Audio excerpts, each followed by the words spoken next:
cross? Alright, just hurry. Okay. Sure, yeah. Okay, just, one moment,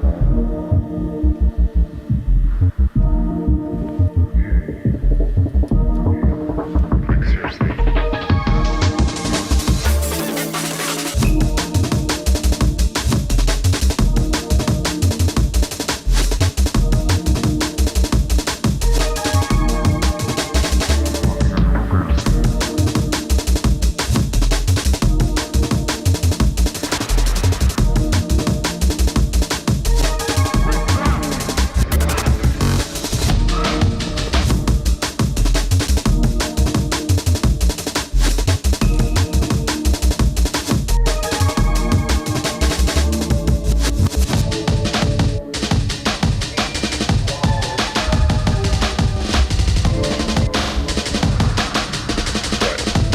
I think someone's living down here.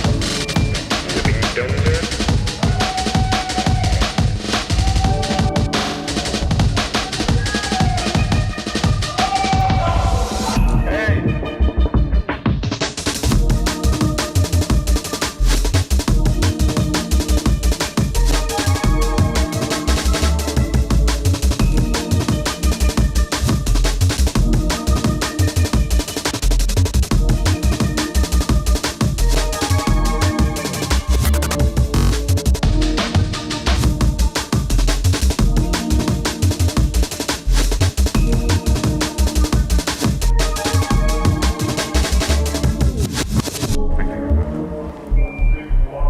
Sorry, can you repeat that?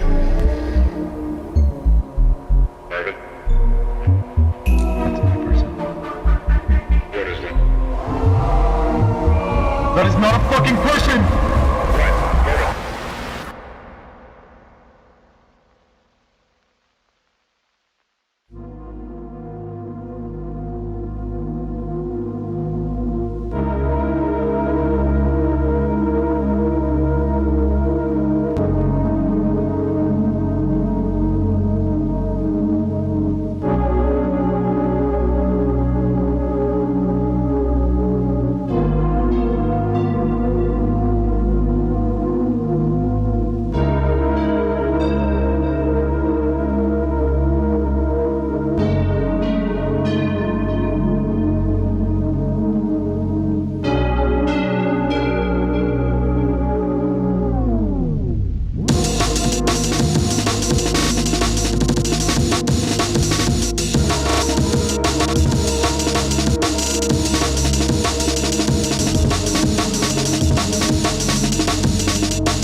Toast.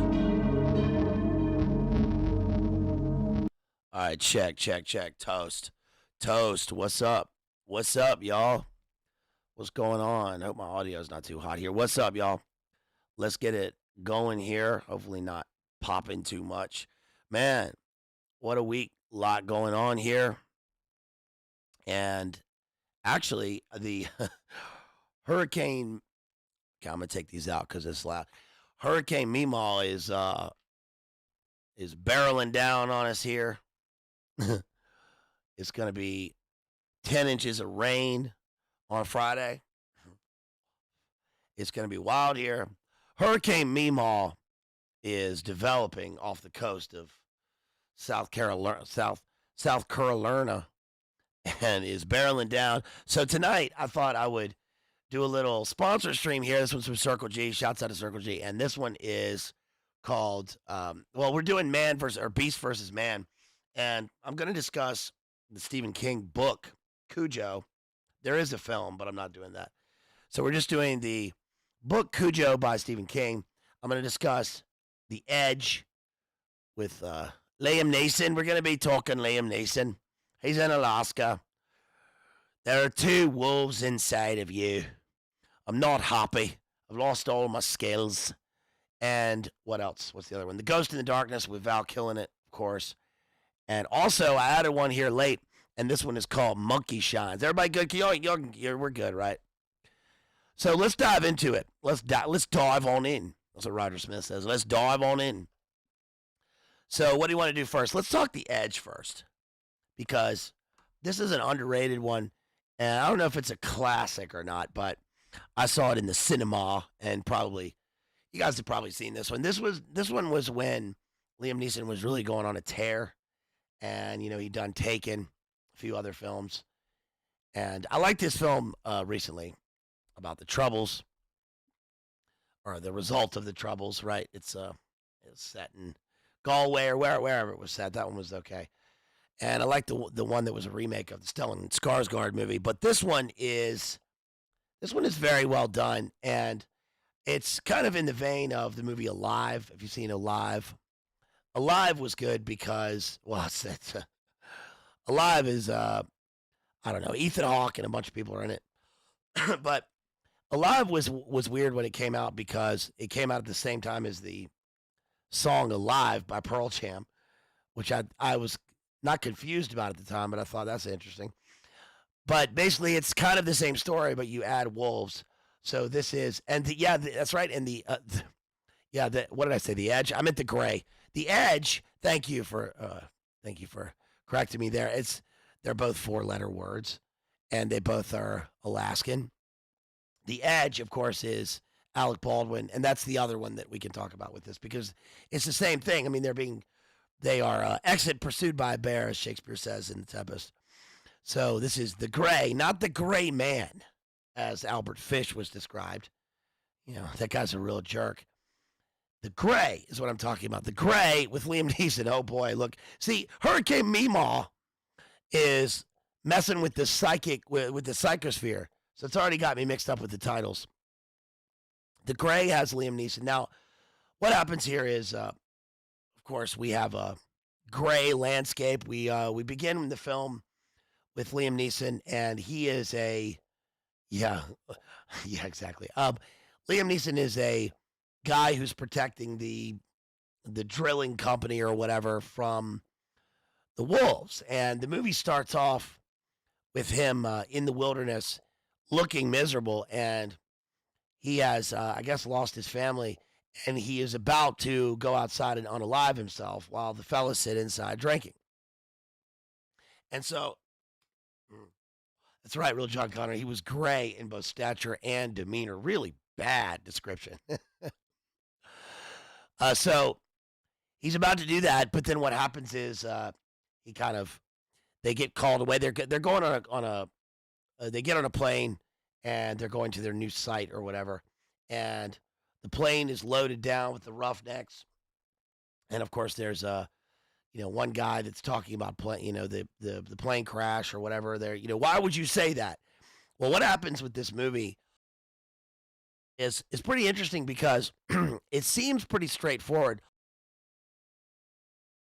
It seems pretty straightforward as a beast versus man film, where Liam Neeson is playing the typical role, and he's the only. I mean, he's an an outdoorsman. He's I suppose, he's out in the woods. He's the woodsman, and he's a hard man. He's a hard man, and he's basically shooting these wolves that are encroaching on the Globo Corp's territory. But what happens is that I think on a rewatch, you start to realize that this is some sort of. It almost reminds me of Edith Hamilton's mythology, because they get on this plane, and of course the avionics go out or whatever, and the plane crashes, and it's almost like the whole movie takes place in some sort of outer zone. I mean, it is literally an outer zone. They're in the wilds. They're in Alaska. They're alone, and it becomes a kind of allegory for man's will to survive. But you notice that when you watch it, the wolf pack is a outer symbol of the wolf pack of the guys. I mean, they mirror each other. So throughout the film, it's pretty cleverly done. I think it's pretty subtle in this, because the way that the hierarchy within the company lines up mirrors the way that the wolves start attacking the people. And we see sort of each of them picked off throughout the thing. But it's almost mythical what happens here, because there's really no, I mean, I don't know how to explain this, but it's almost like, the cheap thing where you end the movie and you go, like, this is all a dream, which is the biggest cop out. That's the classic cop out for a movie. We couldn't think of an ending. Well, that's not what happens with this. But what I'm saying is that the whole movie kind of seems dreamlike in a way from Liam Neeson's perspective. I don't know how to explain this other than that there's no reason for the plane to, I mean, I know the weather's bad. I know that's all on the surface. But because we start off with Liam Neeson's character in the film, and we sort of start to realize that, is this an unreliable narrator? We're seeing it from not from his perspective. It's not his point of view, but we're following him as the protagonist. So you start to wonder, is this all some sort of fever dream? Because all of the things that happen in the film are crazy. I mean, the plane crashes. These are rough guys. They've gone through the physical trauma and violence of the plane crash, and we have a bunch of them.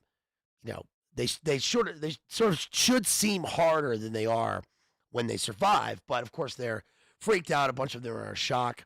Liam Neeson luckily survives in this.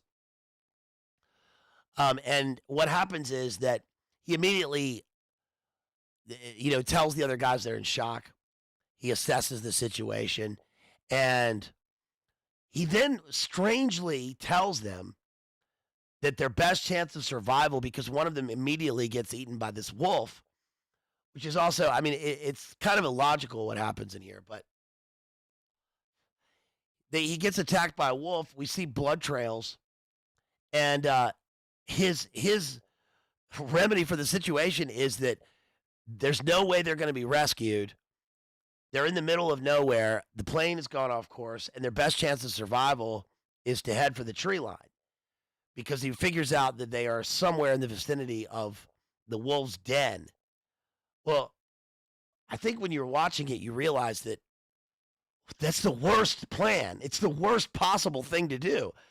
The den is obviously going to be in the tree area. It's not going to be on the tundra, the barren tundra with there's nothingness there. There's no cover. There's nothing else there. Now he explains how the wolves move and how they have a sort of a giant area in which they cover, but it seems like he goes in the absolute wrong direction. Plus, they have the shelter of the plane.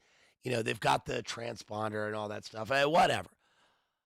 But they head for the woods, and it almost seems like the whole mission becomes suicidal for him, because they head for the trees and they start getting picked off, and every decision that they make seems to be the wrong one. Now, like, in fairness, it's not like they're doing things stupidly. I mean, you have the macro and the micro. The macro situation is that they're in shock, they're trying to survive, and they got to head for the trees, and they're trying to make weapons, and all of the little decisions that they make along the way are they seem right, I suppose. But they keep heading into the wrong places, and this really comes to a head like when there's like four of them left, and they got to get on the other side of the abyss, of the chasm, and they're being pursued by these wolves, and so they like make the decision to run off the promontory and jump over the abyss into the pine trees across the thing, and it's just suicide. I mean, it's just the movie is like bone crunching, the whole thing. I really like these movies because I love disaster situations in movies. We did our whole stream on post-apocalyptic movies, and we've got disaster movies. And so, there's Hesher right there. What's up? Shouts out to Hesh. And I think that I love these movies because, you imagine, I don't know, is it only the dudes? Is this one for the fellas? I mean, are we the ones who do this? Like, whenever I watch these movies, I think like, what would I do here? And it's funny because I remember watching it in the cinema, and the part where he makes the boomstick, right? He's like, look, the way I do this is we could sharpen these twigs. We'll sharpen these twigs. We'll put some shotgun shells on them, and you'll get a wee boom. And you're thinking, okay, well, I guess. I mean, I remember being, when I was younger, my friends and I, we would make punji sticks, right, and dig pits in the woods and pretend that we were playing war. So it's kind of the same thing. It is also funny how there's nothing childlike about the movie, childlike and whimsical about the movie, and yet a lot of the decisions that they make are kind of like you would imagine in Lord of the Flies. We did our Lord of the Flies stream, and remember recently there was Lord of the Flies was actually mirrored IRL because I think there was a group of prep school kids that were in a plane crash. They landed on a desert island, and they did the exact opposite of what they do in Lord of the Flies. But of course, the point of Lord of the Flies is different than that. It's also to show that sort of the savage nature and the divisions in society, and how the hierarchy comes to pass. Speaking of which, I recently watched some space movie with Jonathan Depp's daughter, and it was just 5 minutes in, you saw that it was Lord of the Flies, but on a spaceship. You guys seen that one? I don't even remember what it's called. It's another space movie, and it's got Ty Sheridan in it, whom we recently covered in the film Mud, of course. But what I really like about this movie is that when they are there's the obligatory guy who's the black pill, right? There's the Debbie Downer. There's the Hurricane Debbie Downer, who is just constantly naysaying. This guy's an insufferable naysayer. And he's like, every decision you're making is wrong, but he never takes the initiative to do anything himself. He does try and challenge Liam Neeson for the alpha position, which is mirrored by the wolves immediately after that. The thing I really liked was when they get down into the tree line and they're sitting around and they start becoming mates. That's what you call them, your mates. It's friends in this country, says Norm. What I really like about that is that we see the wolf come out of the darkness and challenge them, right? And they end up killing this wolf. And he's like, yeah, you're going to cut the head off. And he throws it into the tree line. And we hear the howling of the wolves. And it's really cool how you see their eyes light up in the darkness. Because you think of the perspective, and it's this group of guys sitting by a fire. It must look the same to the wolves, I suppose. I mean, the whole thing is mirrored. But what he explains to them is like, that wasn't the alpha, that was the omega. I thought that was pretty unique, especially when I saw it, because I never really hear about that. But the omega is sent out to test them, and then there's a challenge amongst the wolf pack for the alpha position. We hear the kind of skirmish amongst the wolves in the darkness. What's really cool about this, cinematically, I suppose, is that instead of wondering as a moviegoer, how are you going to dramatize a wolf pack hunting a group of men? Because what are you going to train a whole wolf pack? Are you going to make it animatronic? Like in American Werewolf in London, which is actually a decent movie. That movie's decent. It's decent. I watched it recently. That's the 1981 John Landis. Remember John Landis film? I didn't know, by the way. I just learned this. I might be slow on this one, but did you know that the John Landis event with the helicopter when they were making the Twilight Zone movie? Did you know that one of the guys who passed away in that unfortunate event is the father of Jennifer Jason Leigh? I didn't know that. So anyway, or are you going to do a green screen? And are we going to be then focused more? This often happens in film and in real life where something terrible happens and you focus more on the physical or the mechanical events than you focus on the human drama going on or the tragedy. And so what they do in this movie is really cool because they kind of do a Shakespearean thing here. They dramatize the violence and the worst and the drama amongst these unseen characters who is, that's the wolf pack by with auditory overload. So we hear the wolves and we're overloaded with the howls of the wolf pack, and we let our imagination sort of run wild as to what they're doing. And the darkness of that will represent the darkness not only of where they are. They're in the the land of darkness, even though they're surrounded by the white tundra. They are in the late season or whatever. We covered this in True Detective Night Country. They're in Night Country, right? Me and I covered this with Maddie, Digital Minefield. But also it's the darkness of the situation, the darkness of the other side. Where are they going to go? They don't know their future. The future seems uncertain to them. Are they going to die? Are they going to be killed by the wolves? Are they going to be frozen to death? But also the darkness of Liam Neeson's for the first scene in the film where we see that he's already S-sidal. So we don't know what's going to happen, and I think that was a really good way of playing with light and dark in the movie. It's actually more intricate and more clever than you get on the first go round with this. So it's worth a rewatch. But when they take out the Omega, right, and then they throw the head into the wilderness, well, now you know that the challenge between the Alpha and the Beta, or whoever's challenging the Alpha and the Wolfpack in the darkness, is going to be mirrored by these guys. And, of course, that's what happens with Liam Neeson.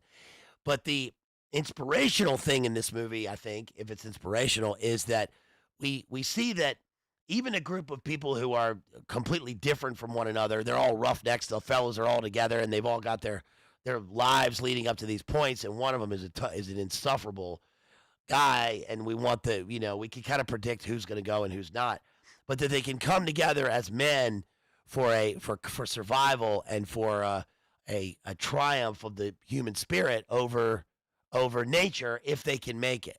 I think that's pretty cool. Of course, the other thing that happens is when they finally find the river, when they finally make it to the river, of course, they are being pursued, and then the guy, gets sliced up, and one of the guys gets caught between two rocks, and it's a really bad scene. I mean, it's really terrible to watch because his face is right below the water line, and he drowns. But this movie also made me go back to my old sort of maxim about if you're ever being pursued by man or beast on land and you're near a body of water, jump in the water. Let the water carry you away.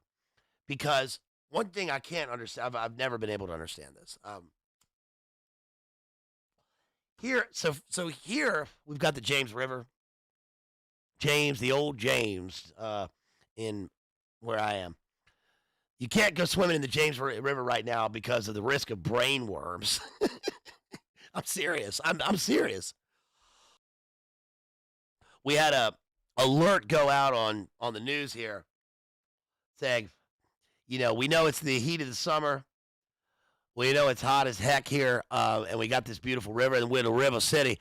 But make sure you don't go swimming in the river because they're dumping raw sewage in the river, and you've got a risk of brain worms if you get it. You remember that show Monsters Inside Me, where the kid goes swimming and then the mom's like, "Okay, good night, Timmy," and his eyeballs twitching and she sees like the face of a worm pop out of his pupil, and then do you remember that? Have you guys seen that? Surely you've seen that.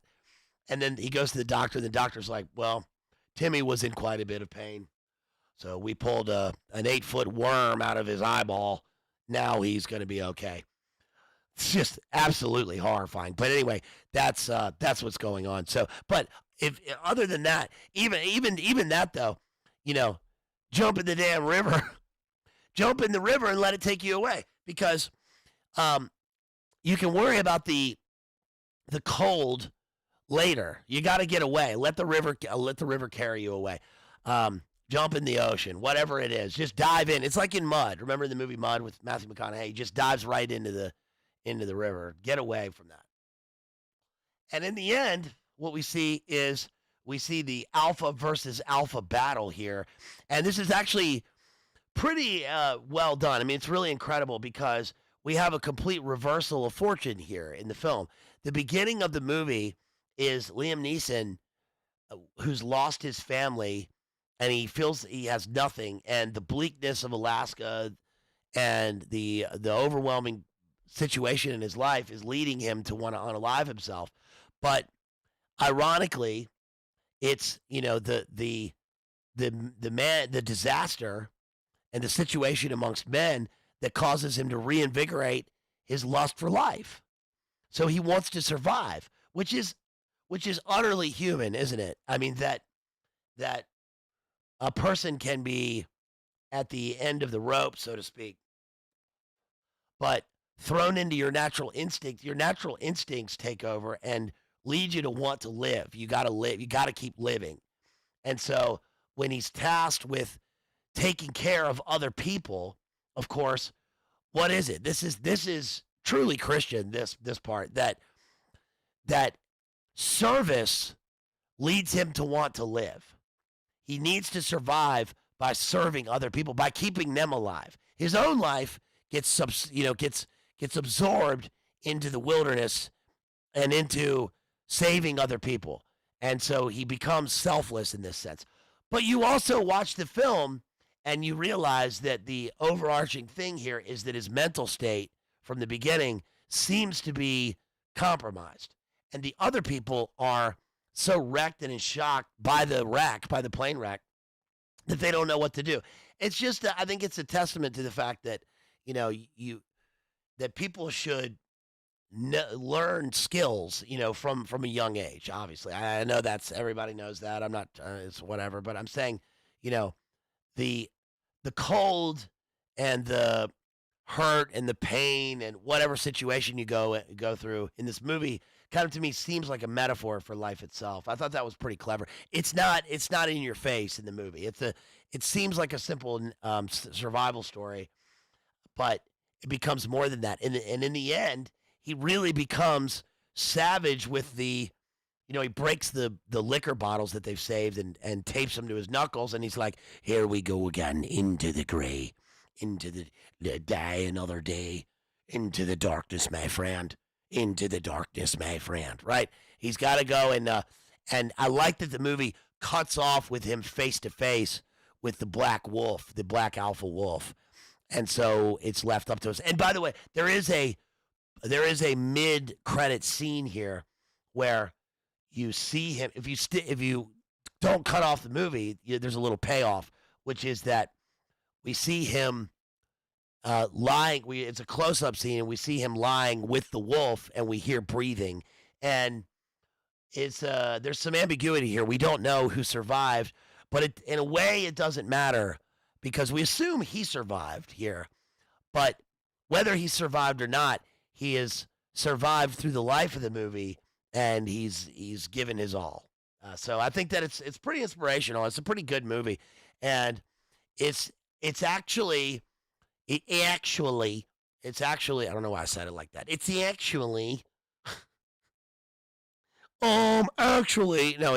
actually a great acting role from Liam Neeson, who I think is a great actor. Liam Neeson was the patron of the Lyric Theatre in Belfast. He went to Queen's University, Belfast, where I went So of course, I'm going to like him anyway, no matter what. But um, yeah, you wouldn't expect this to be a great acting role. It seems like another sort of Liam Neeson has to fight the bad guys movie, but the bad guys really are his own demons. So I thought that was a pretty good movie, The Gray with Liam Neeson. If you haven't seen that, you should check it out. Another movie that's like this, I'm not really going to do a full breakdown like that for this movie, but I've seen this one a million times, and that's The Edge with Anthony Hopkins. Hello, sir. What are you doing, sir? Anthony Hopkins, sir. So, we cut off his head and cut out the heart. Yeah, the Edge with Anthony Hopkins, and of course, in the news, Mr. Alexander Baldwin. And also, what's his name, dude from who's the other guy in it? Is that the guy who plays Mercutio in the Leo Romeo and Juliet? Oh, speaking of Norm, what's her name? Elle Macpherson. Isn't Elle Macpherson? Isn't she the wife of Alec Baldwin in this one? Elle Macpherson. Remember, Elle Macpherson was famously pursued Norm, and when they asked Norm about it on that interview, they said, "Do you have a girlfriend?" And he said, "Oh, come on. There's no need to talk about that filth." They said, "What, do you ever kiss a woman?" And he said, "Now listen, right, this is supposed to be a family show." But anyway, yeah, I've seen the movie 100 times because back in the day when there was only HBO and Skinamax, HBO would send out their little TV guide just for HBO and Cinemax, and it came in a little square, came every month, and I would obsessively read this thing. I mean, that's probably why I know movies, is because I would obsessively read the descriptions and the details of every movie in that thing and look up the times. And I watched, it was better when we didn't have ubiquitous content. When we didn't have to curate our own content in a way, because there's the expectation and the anticipation of waiting for a great movie. And even though they replayed the movies 100 times, it seems like maybe that's just the gold vision of the past. But this is one of those movies that was on all the time, and it's another survival movie. It's Alec Baldwin playing a discontented billionaire who has a beautiful wife whom he's afraid is cheating on him with Alexander Baldwin. And so they end up out in the woods being, again, just like, not The Tempest. I said Tempest earlier. I meant Winter's Tale. Shakespeare's Winter's Tale, pursued by a bear. And this one's also cool because the bear in the movie is a real bear. It's not animatronic. It's not, I guess it would have been blue screen back when this was filmed. It's not a blue screen bear or a green screen bear. It's a real bear. I guess they probably just, contacted your average base Russian and said, "Can we get your best friend over here?" And the bears are cool. And every Russian has a bear pet, like a dog, which is so sweet. But there's that scene where the bear grabs Mercutio and slings him around like My Buddy. You remember My Buddy? My Buddy. You want a Nightmare song. Remember the song, My Buddy and Me? And then Kid Sister. You remember those? Wasn't that a CIA psyop? They were programming the dolls to awake at night and shatter the minds of the people who own them. I guess that's where Child's Play came out. Hey, Child's Play, right? Written by Don Mancini, who was taught by my English teacher. So anyway, The Edge is good because we get something that we don't usually get in movies, where it's not that we get the sympathetic portrait of the billionaire.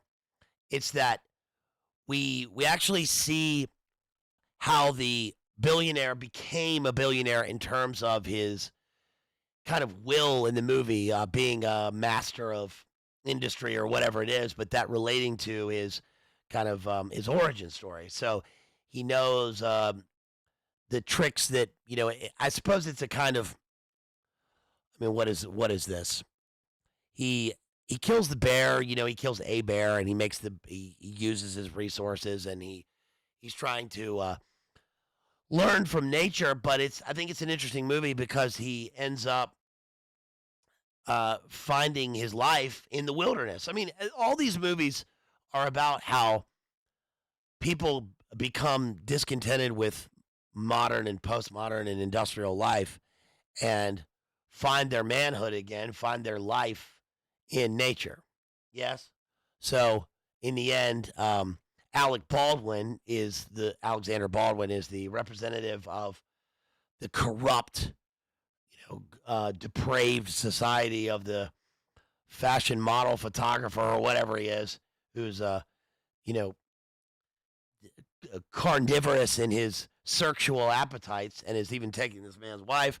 And Alec Baldwin has honor in the movie. We, rarely, really rarely. I mean, I know many movies pretend to focus on what honor means, but they usually go astray in one slight sense that destroys the whole thing.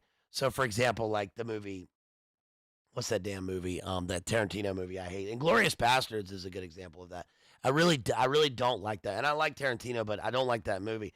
I get what it's doing, but one of the things the thing I really don't like about it is that when the soldiers surrender, they're and they're regular army soldiers. They surrender to the guys, and then they do the same thing to them that they're accusing the other guys of doing. There's no honor. That's also why I don't like 1917, that movie, because I don't believe in that one scene that when the pilot gets shot down and they go and rescue him, that he then shoots one of the guys that rescued him. I don't, man, I'm sure that maybe that happened, and the Great War was war is, the realities of war, I'm sure, are totally different. It's funny that wars were always won by the good guys, right?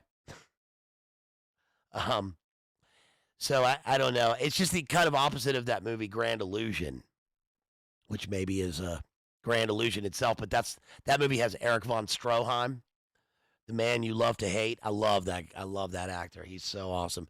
And Grand Illusion is a great movie. That's a great black and white movie from back in the day. But anyway, so it's great to see Anthony Hopkins, I suppose, in a movie where he has honor and he's trying to actually save the guy despite all odds and despite the fact that Alexander Baldwin in the movie is a scumbag. So that's The Edge. The Ghost in the Darkness is really well done. This is a great movie. This is a classic Val Kilmer movie. The movie was made in the run that Val Kilmer had. There was a part of the 90s where I've always loved Val Kilmer, always. But there was a part in the 90s where, he was really, I mean, this started, of course, with, well, I don't know where it started. I mean, he really made great choices in movies. He did, even Top Secret is great. Even Real Genius is great. He's great at that. He's always great. But then when he did The Doors and then Tombstone and then, listen, man, you might disagree with me on this, but I liked his Batman Forever because it's Val Kilmer. I thought, he's great in everything. So I didn't really care about the Batman thing that much, but I liked that he was in the movie. And of course, The Saint's one of my favorite movies of all time. And then he did The Ghost in the Darkness and Island of Dr. Moreau. We covered Island of Dr. Moreau, the novel, H.G. Wells novel. But there was a period in this where he was doing all of these movies. And they were sort of unusual choices, and he carries the movie. So he does Ghost in the Darkness. And one of the weird things in this movie is that it was produced by Michael Douglas. And speaking of Batman, Michael Keaton's real name is Michael Douglas. Did you know that? Of course, he had to change it because Actors Equity. There's already a Michael Douglas. So he changed it to Michael Keaton. Anyway, so Michael Douglas plays the most dangerous game character in this, the wild man in the woods who is the great game hunter and saves the day. But it's interesting because he cast himself in the role and showed up in it and I think kind of threw them for a loop. But whatever, it's a good movie. It's also great because you notice that it takes place in 1898 and we're right on the cusp of the Victorian era moving into full modernity here. 3 years later, we have the death of Queen Victoria, and we move into the Edwardian era and truly into the modern era, but we're at the end of 19th century colonialism. And Val Kilmer is playing an Anglo-Irishman who later he was in the UVF and in World War One. And I know he was against home rule, one of the organizers of that which is a lead up to the Troubles later. But he's an Anglo-Irishman working for the British establishment, and he goes and meets with the Cecil Rhodes type character who's played by Tom Wilkinson, R.I.P. Tom Wilkinson, who passed away. Speaking of which, Tom Wilkinson is great in the movie Michael Clayton. And heads up, I'll be covering Michael Clayton next week with our homeboy DPH, Church of the Eternal Logos. Shouts out to Block Party Vintage. He's wanted me to do that for a long time. And this is also a sponsored stream.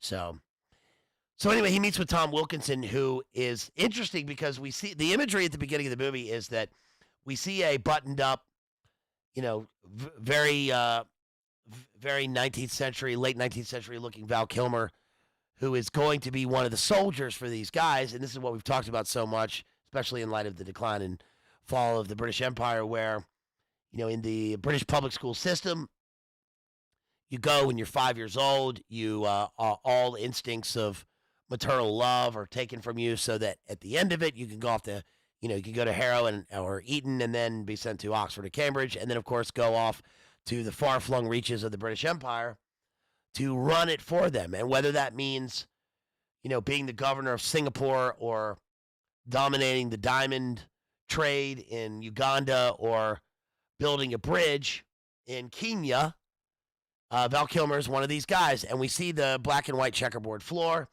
At the beginning, we see the kind of duality that's inherent in the system and in the ritualized elements of the system. And, of course, black and white is later going to be emphasized in terms of Val Kilmer being sent to the heart of darkness and running a company where there are African workers, Indian managers, and an overarching British colonial overseer. So, shouts out to Circle G right there, who drops $5 and says, "Have you been to the Field Museum and seen the lions of Savo? Really awesome museum." No, and I haven't. And thank you for that $5 super chat. If you want to sponsor, if you want to super chat, you guys, you can do that. You can also do that through the links provided. I haven't been there because I haven't ever been to Chicago. I've never spent any time in Chicago. One of my good friends just moved there, so we might have a boys' weekend there sometime soon. But I've only been through Chicago. I've never been to it. I've really never spent any time in the Midwest. And I would like to go. I'd like to go there. They mentioned it in the movie. I think in the epilogue to the movie, you can still see him, or maybe that was just in reading about it. But so he gets sent there, and when he's being sent, he meets with Tom Wilkinson, who's clearly supposed to be like a Cecil Rhodes character, and he tells him it's actually really well done how he does this. He meets with him, and Cecil Rhodes is dismissing all of his underlings or whatever, and he says, "Good to see you," and he welcomes him. And he says, "It's very nice to see you. I will be sending you off there to build a bridge. I have every faith and confidence in your abilities, and you have 6 months to get it complete. And if you don't, I will utterly destroy you and replace you as quickly as you are replacing the last man. So don't let me down." But he gives out these unveiled threats, just stating plainly what he's going to do to him, but in the most dry tone. And it's actually pretty funny. I like Tom Wilkinson because of this. I think he's probably one of the only people that could sort of accomplish this. He actually goes and visits him. It's really funny. He goes and visits him later on site in Kenya, and he says, he says in the beginning, I don't know why I think this is so funny. In the beginning of the movie, he says, basically, "You're the top man for the job. You come highly recommended. I know that no one else could do this but you." And then when he meets him in Africa, he says, "I knew you were nothing. I knew you had no abilities. I have never had faith in you, and I am replacing you immediately." And then they find out that they can't do anything until they kill these lions. So they're no workers. They can't do anything. And he says, "Well, I'll reconsider. All right, you have another 3 weeks, but just remember, if you don't succeed, if the lions don't kill you, I will. And after I'm done killing you, I will destroy your reputation. Have a good day. I thought it was really. Go back and watch that scene. It's really funny because Tom Wilkins is great. So this is why the trained actor in the British tradition has the chops, because he's given very little in the movie. He has like very few lines, and he really steals the movie for me. And he plays this character that you believe when you watch the movie. You believe he's this guy. So anyway, he sends Val Kilmer out to Kenya, and of course, Kilmer is this, very earnest character who wants to go to. He says, by the way, I don't like to criticize people's accents in movie. I think it's kind of low-hanging fruit. I don't really care. I mean, you believe Val Kilmer's Irish accent in the movie, but I mean, it is not great. It's not great. It's but it's forgivable, and I don't really care that much. But it's pretty obvious. But anyway, it's not as bad as Leo's in Gangs of New York, which is it's kind of a stumbling block when you watch it. But who gives a shit? I don't. You can look over that. I'm not going to spurg out over the damn accent. I mean, every Englishman who plays an American, it also has the same problem. Hi, I'm an American. Okay, why are you opening your mouth so much when you talk, bro? We don't do that. Anyway, so he says, I really want to go to Africa, and I've always loved it. I've always been fascinated with it. I've never been. And the 6 months is great because I can come back here. And just in time for my wife, Emily Mortimer, to give birth to our son, whom I'm expecting wonderfully. And Tom Wilkinson says, well, that's just wonderful. I'm so excited for you. I don't give a shit about what time you come back here so you can have your litter. He embodies the cold-hearted, Anglo-American round table type, I suppose. So anyway, then we hear the boop, boop, boop, boop. Hold on, I got a clip for you. Boop, boop, boop, boop. Why the fuck are they playing the train so much? The sound of the train. Boop, boop. Boop, boop. I'm not going to be able to find this clip. Hold on. Boop, boop. There's a podcast I used to listen to. What is it called? They did Westworld breakdowns back in like 2017, and it's just one clip, but there's a clip of them talking about the beginning of the one Westworld, I think season 2 maybe, a scene where the beginning of the movie, and it's funny because that scene really does. The sound of the train pulling into Westworld, they play the boop boop of the train like 400 times. Why the fuck are they playing the boop boop so long? So many times? I'm sorry for the F-bombs here. I'm sorry, the affiliates won't like that. But anyway, so, yeah, they play the boop boop, and he pulls into Africa, and we're immediately sepia-toned.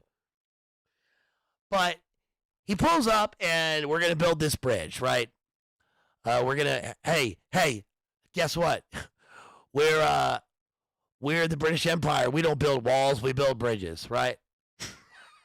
That should have been a line in the movie. So he shows up, and he meets with all these people, and these lions are pissed off. People start disappearing because there's a lion attack. And what I think is crazy about this movie is that clearly the lions are real. And I think that they used like 5 real untamed lions in the movie. I don't know how these weren't the Instagram people who go and play with the lions like in the nature preserves. They like literally got Paul Hogan, and he was like, I'll get you a lion by 2:00. And they brought in 5 real lions, and they just tempted them with meat at the end, and they filmed it. I guess you imagine like Weinstein or Joel Silver or somebody doing this, like, get the damn lion hungry. Throw him Alexander Baldwin. Nobody will care. So anyway, they have these 5 lions, and I think one of them is animatronic, but it's pretty well done.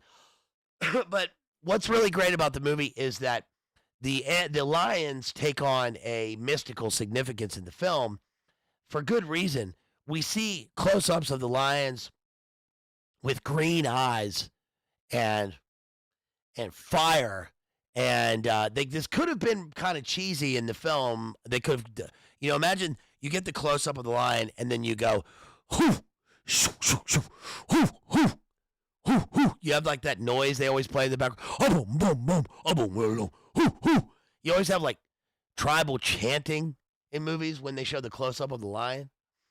They kind of do that, but it's actually well done. And I think, you know what I think it is? I think it's the green. I think it's the green eyes or the green reflection of the lions. I think it's really cool because it's unexpected. And we've talked so much about green symbolism and all these things.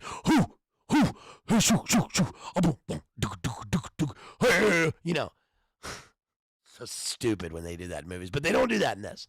And the other thing I appreciated in the movie is the fact that they really subtly skip over the film dynamics of just having Val Kilmer with the tribesmen building the bridge. Instead, they actually do something in the film that is true to life. I saw this when I lived in Malaysia for the summer at that time when I was in KL.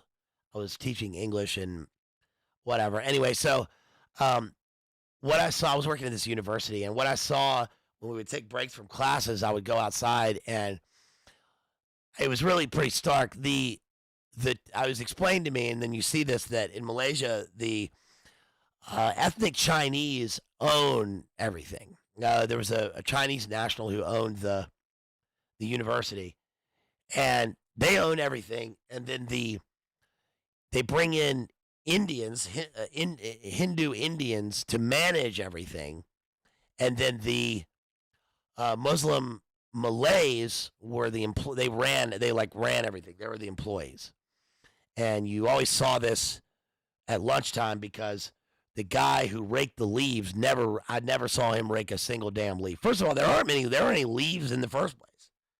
It's hot as hell. We had monkeys on our roof and stuff, and this guy, maybe we just had lunch at the same time as this guy, but this guy squatted, holding on to his rake, just sitting in the grass. I mean, for like an hour and a half at a time. And I never saw him rake a leaf. And I don't know why we watched that guy do nothing so much. I guess we weren't doing anything either. So, but anyway, that's true to life in the film. And the main character who plays the kind of union boss or whatever, the overseer, is an Indian guy, and he keeps he's friendly in one part, and he'll be friendly 1 minute, and then the next he says, do you know why the Indians? Oh no, do you know why the lion is here? It is because of you, Val Kilmer. You brought the lion here. That's terrible. That's a terrible impression, but it is because of you, and everybody's going, yeah, yeah. So he brought the lions, but Val Kilmer goes out hunting, and he tries to kill the lions. And then he's about to get mobbed by the group later on until finally Michael Douglas shows up. And Michael Douglas, by the way, is pretty funny in this movie because he has clearly just watched The Doors. There's a part where it's nighttime, and we see the whoo, doo, doo, doo in the background, and there's a circle around a fire, and he like takes off his guns, and he's got his long hair, and he's got like his beads on, and he says, tomorrow's gonna be another day, but first I gotta go out and be a shaman with these guys and drink the magic brew. So he walks up to the group, they make room for him, he gets in the circle, and then it goes shh, and it's like slow motion, and he does this little shimmy dance where he you know that what he probably did, and the reason he wanted this in the movie, I guarantee you this is what happened. He cast himself in the movie, and he went, "Who's Val Kilmer?" And they were like, "He's the guy in the Doors movie." And Michael Douglas probably liked the Doors. He's born in I think he's born in the early 40s, so he's about Jim's age, and he probably knew the movie. He went and watched the movie, and then he thought, okay, let's put this in the movie, and I'll be Jim Morrison. So that's what he does in the scene with the shaman retreat, so that they can cross over to the other side with Chavez. Chavez gets spiritual by drinking the milk blood juice, and then understanding the way of the line. Well, that doesn't really go well. Val Kilmer tries to engineer his way out of it. He builds these little platforms. And eventually what's cool is that Michael Douglas ends up being less of a douche in the movie than you expect him to be. I like Michael Douglas fine, but I like his movies. I mean, he did the same. To be fair, he kind of plays the same character in *Romancing the Stone*. So I mean, that is kind of his character, but it is very Jim Morrison-esque in this movie. But he actually is less of a kind of jerk than you would think he would be, because he shows up and saves Val Kilmer and shows them that basically everything they're doing is wrong. And he plays a kind of father figure for him, which is to say that Val Kilmer is pretty, he's already cool, and he also is doing the best. Did you do the best you can, Quagmire? He's trying to do the best he can, but it takes a real nature guy, and you think he's the alpha, but he's clearly failing with the group. And then another alpha comes in and really shows him what to do. But again, what happens is that the main guy leads by serving, not following. He leads by serving. And so he, of course, is serving the corporation. He's working for them. He's getting paid by them. But he saves Val Kilmer in the end. He sacrifices himself for them. And he's also aware of the fact that it would be natural, in a sense, for him to be a big game hunter and for this to be the place that he perishes. But that's right. Rain, water, and grain alcohol, Mandrake. So I like that in the movie. There's also a scene in this which is pretty funny, where Val Kilmer has a dream of his wife coming to visit him, and she's on the platform of the train, and then he sees the lions, and you know what's going to happen next, and it's pretty hilarious how it happens in the movie. But what is really cool about this is that, dang blood milkshakes. That's right. I drink your milkshake. I drink it up. What's really cool in this is that it's based on a true story, and the lions, apparently, by this guy's account, killed 145 people. Can you believe that? I mean, I'm not saying that's good. I'm saying that that's a cool detail in the movie. Like there's a part where they find the lion's den, and it looks like Predator. I mean, it's filled with it looks like an Aztec predator. It looks like a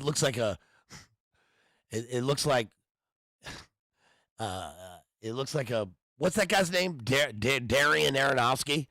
It looks like a damn Darren Aronofsky movie, The Fountain, with Hugh Jackman. Remember the Aztec scene in that movie, in that Gnostic movie?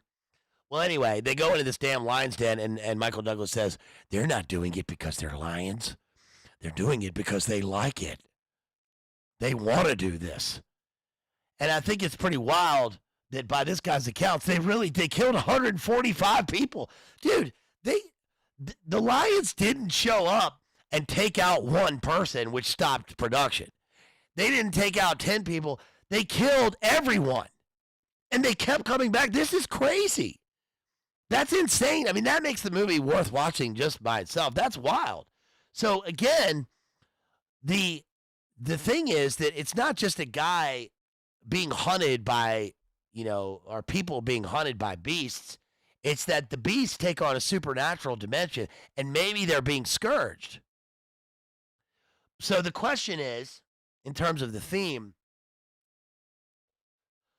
I guess the question is what this does to the human psyche, and in terms of the narrative and looking into it and symbolism, and whether the hero is going to decide. I mean, I know this is archetypal, but the hero has to decide whether he is going to overcome the beast by being more human or more beast.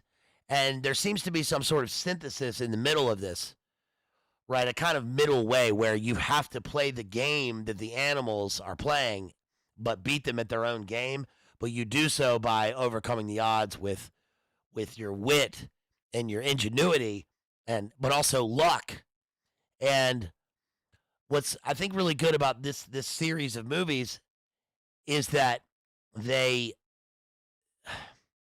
animals end up being surprisingly ingenious themselves and having these it's kind of, of course, there's fantastical elements. It becomes almost phantasmagorical how, like, you're in the darkness and there's mist and you hear the noise here, but the lion's behind you, all that kind of stuff, the typical movie going thing. But if we look at that really in terms of an analysis, I think that what it's saying is that when you're in the wilderness, the situation and the sensory details overwhelm you. And because the animals live by instinct, they are naturally better at playing these tricks on their prey. So the roar of the lion accomplishes something, the stalking, all of those things, but it becomes a sort of an illusionist. There's a sort of illusionist, a magical element in this, in a sense, which is perfectly understandable in light of, when we think of like primitive people and even now and animism and all that stuff. Of course, they are trying to take on these characteristics, but you have to have someone who's above that. I mean, of course, Val Kilmer is representing Christian civilization, and I think that is him being conquering the elements and being a master of animals in order to accomplish what human beings need to accomplish. He needs to build this bridge, even if it's for the Globo Corp. So in the end, they do that, and Emily Mortimer does show up on the train platform, and he has his child. And of course, was this before Lion King? I've never seen Lion King. I've never watched it. Lion King came out, after my time as a kid, where I was interested in that kind of thing anymore. I think that was probably the first movie that I watched after that crossover, because the last one that I watched was Aladdin when I was a kid that I really, that I thought was cool. I still think Aladdin's pretty cool because I think it's funny and stuff, and and I went to see it with my parents, and I like it like that. So, but I think that the next movie that came out was Lion King, and I wasn't interested in it, and so I've never watched it. And one of the reasons I've never watched it since then is, first of all, it didn't appeal to me, and because I've girlfriends have always liked that movie. That seems to be a weird thing. They always like the Lion King, and the one time I tried to sit down and watch it, which was just a few years ago, I watched like the first 5 minutes, and in the first 5 minutes, there's the awful scene where he's and I don't mean awful like as in I'm afraid to, I'm scared. I mean, I'm watching it, and he's watching his dad get mauled, and I just go, okay, I get it. I know what's gonna happen. I really don't need to put myself through it. I don't. And I guess that's probably ironic because I'm watching all these movies, and I'll put myself through watching Hereditary, but I won't watch The Lion King, even though it's got Jeremy Irons in it, whose voice is perfect for this. But yeah, Jethro says, got to watch the Jeremy Irons. Yeah, I mean, I met Jeremy Irons, went to my school, but he's perfect for that movie. But what's interesting is that I think this movie came out in '96, so I don't know if that's before Lion King, but there is a scene where Michael Douglas, one of his last words, his words of advice to Val Kilmer is, when you meet your son, hold him up high. And I think that's great. It's very simple in the movie, but I found that poignant. And so when he finally meets his son, what does he do? He holds him up high. Simba the Monday, right? So there you go. Now I've seen The Lion King by watching Ghost in the Darkness. So that's that. Should we talk about Cujo? By the way, if you want to support, please send in their super chats. Send in some questions, comments, whatever you want to. But I would really appreciate if you send them in directly for me here. By the way, I just we got a thing I've been talking about for a while, so that's showed up. That is, I will be doing a stream coming up on what you've been highly anticipating, which is the Prince Harry book. So I'm going to read it for you so you don't have to, okay? You're welcome. But, yeah, I'm going to do Prince Harry's autobiography, and I think, you know, I've read the excerpts, and I've heard parts of his audiobook, and I think we're going to be pretty astonished by this autobiography. So that's come in, but I need your support so that I can continue to do that stuff. I can continue to get books. Books are just, I mean, look, everything is out of control expensive right now. I mean, the gas went down to $3 here. I think it went from like $3.75 to $3. If you're watching this later in the future when gas is 17 soy bucks, we don't have bucks anymore, then you won't, you know, you'll be like, what's a buck? Or maybe it'll be the post-apocalyptic Liam Neeson future where bucks are like antlers and they're very valuable. That's so lame. I'm sorry. But I need your Red Bull bucks. I need your book bucks. Send me some book bucks, please. I need to support. Yo, send me some book bucks. Thanks to Circle G, by the way, for supporting this. Those are some major book bucks. If you want to sponsor a stream, you can send 100.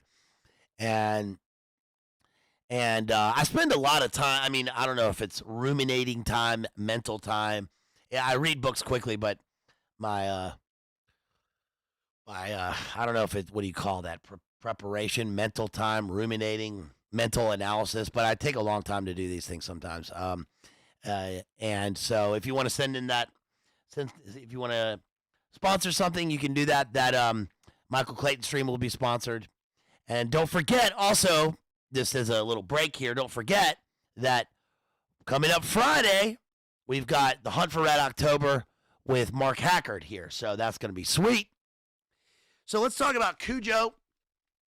I know there's a movie version of Cujo. I didn't watch it because it was one of those movies that I saw in my bedroom at my grandparents' house back when I was a kid. It was on the movie channel late night, and I don't know why there were so many of those movies on the movie channel. Remember TMC, the movie channel? Is that even still around? But it was another one of those movies when I was like, oh my gosh, this is awful. That's the problem with the book, by the way. This book, we've covered Firestarter, we've covered Misery. There's another Stephen King we covered. What's the other one we covered? There's another Stephen King we covered. But anyway, this one is not one. This book is the reason why I avoided Stephen King books for a long time, and I was hesitant going into those books, but I was pleasantly surprised. I mean, Misery and Firestarter are anomalies to me. They had parts of them that were incredibly well written, and Cujo is not. Cujo just reaffirmed what I don't like, even about the aura of Stephen King books, because it is squanchy and squishy and splattery and wet, and that makes sense because of the content, but I can tell when I'm reading the book that the person who wrote it is out of his mind. And I don't mean out of his mind in a good way, like a maniac genius writing a book. I mean that it is written by a person who doesn't remember what he's writing. It feels that way when you write it. When you read it, it's the characters are kind of disparate. There's the continuity is messed up. There's a lack of depth in terms of the characters, the characterization. From page 1, I did not really care much about the characters. I didn't believe. It's like Peter Griffin says in Family Guy. Listen, Meg. I'm aware that I'm watching you. I'm very aware that I'm watching you in a play right now. You're just aware. It's almost like he thought of a idea for a horror story, one that would, beast versus man. Here's the theme.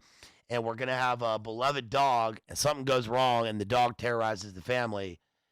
But, it doesn't, the characters are locked in a car, and there are a few people that come in and out of the thing, and they are given kind of a backstory, but the details about them are unlikable. And that can work if it's by design. If the characters are unlikable purposefully, then that has to be supported by the rest of the content. So there has to be an echo effect from that. But what we really get in this, and I suppose maybe this is something subtle and clever about this story, not the way that it's written, but about the idea of the story that works, and that is that if we're covering a beast, or we're covering an animal, beloved animal, that becomes a beast because it's bitten by another beast, then it makes sense that the beast is going to terrorize the people, but they become beasts. So the way that people are described in the book is beastly. They are beastly characters. And it's not even that, it's not necessarily their lives, it's not what they do, it's just the descriptions of them. The descriptions of them are crass. And it's kind of, I guess somebody somewhere must like this, but I just don't like it. There's a lot of just kind of crass descriptions, and I saw that as more of a reflection of the writer than I did, and that's very unusual for me. I don't really see that in works a lot, and I'm pretty forgiving and diplomatic about especially works by great writers.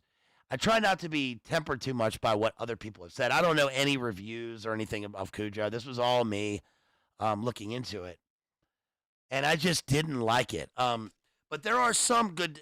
Actually, the best parts in the book are the descriptions of what you think it would be. Okay, I bet if I read reviews from the time of this, then one of the major criticisms of the book would be that it is clearly contrived and stupid. I'm sure they said something like that about how he describes Cujo. Right, because if Cujo is the terrorizing beast, then we have to know why he's doing it. And instead of having a kind of a third person or even a first person understanding of seeing Cujo and understanding it, we kind of get something weird in this, which is we have a third person omniscient narrator who takes a first person account of Cujo's point of view. And that seems contrived. Like, why would we do that? Why would we, imagine thinking from a dog's point of view or from a wolf's point of view. How are you going to put that into words? There are ways of doing this, but the way he does it in the book, I think probably reviewers would not, they would think that this was like insane and stupid. This guy's clearly, this guy's clearly totally zonked and has lost his mojo. But actually, I think it's maybe it's just that it's so bad that I thought this is pretty bold. It's pretty bold. So let me give you an example here. The description of Cujo from the book and what he thinks. So this is Cujo's hate. This is page 283. Stephen King puts in all caps the man or the boy. And he does that because that's probably that's one thing I could look at and go, this doesn't work. This is so stupid. You're putting the man in all caps. But it kind of works for me because if you put the words in all caps, then the title of the person is the auditory cue code for how the dog knows the people, how Cujo knows these people.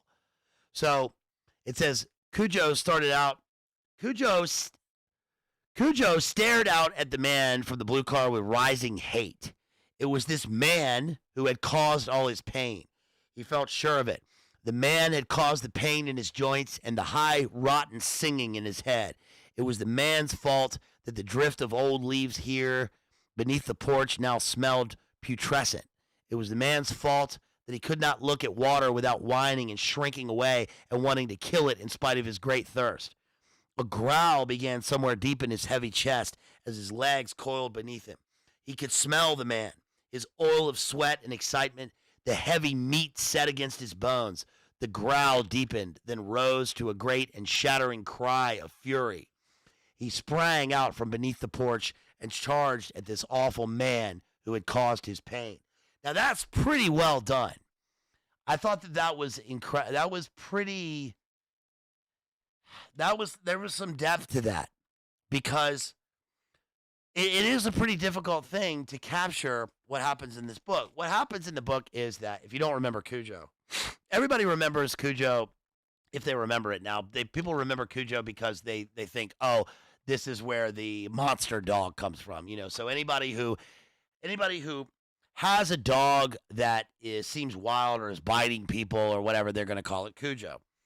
Anybody that has a Saint Bernard, Cujo's a Saint Bernard. A Saint Bernard, he's a Saint Bernard.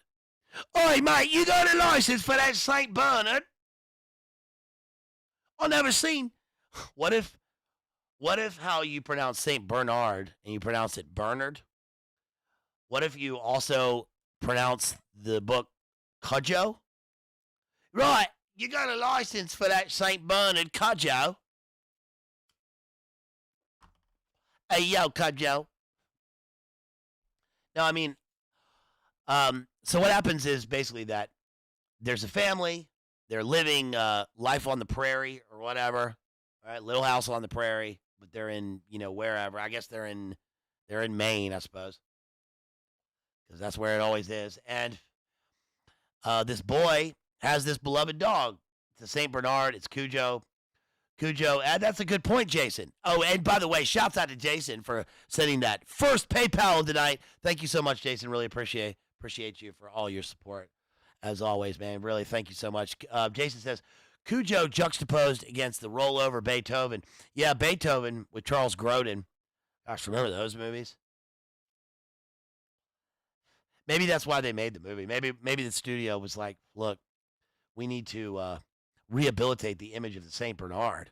So we're going to make this damn movie where he has elements of Cujo, but he turns out he's just a dog. Well, anyway, he's a sweet dog, and they buy it. He's a little puppy, and he grows into the most loyal, best dog. He's a good dog, as he says. Well, Cujo goes adventuring. He goes rambling out in the woods, and he finds a cave. He goes in and he's chasing something, and he sticks his head in, gets caught, and it's a bat cave. Bats again, damn, synchro. How about that with the bats again? Master Wayne. Master Wayne. Look, Master Wayne. Some people just want to watch the world burn. Some people just want to. We ride at dawn. Yeah. So anyway. Yes. I did see that, Crystalline. Weren't we talking about the Symbionese Liberation Army recently? Why was I talking about that?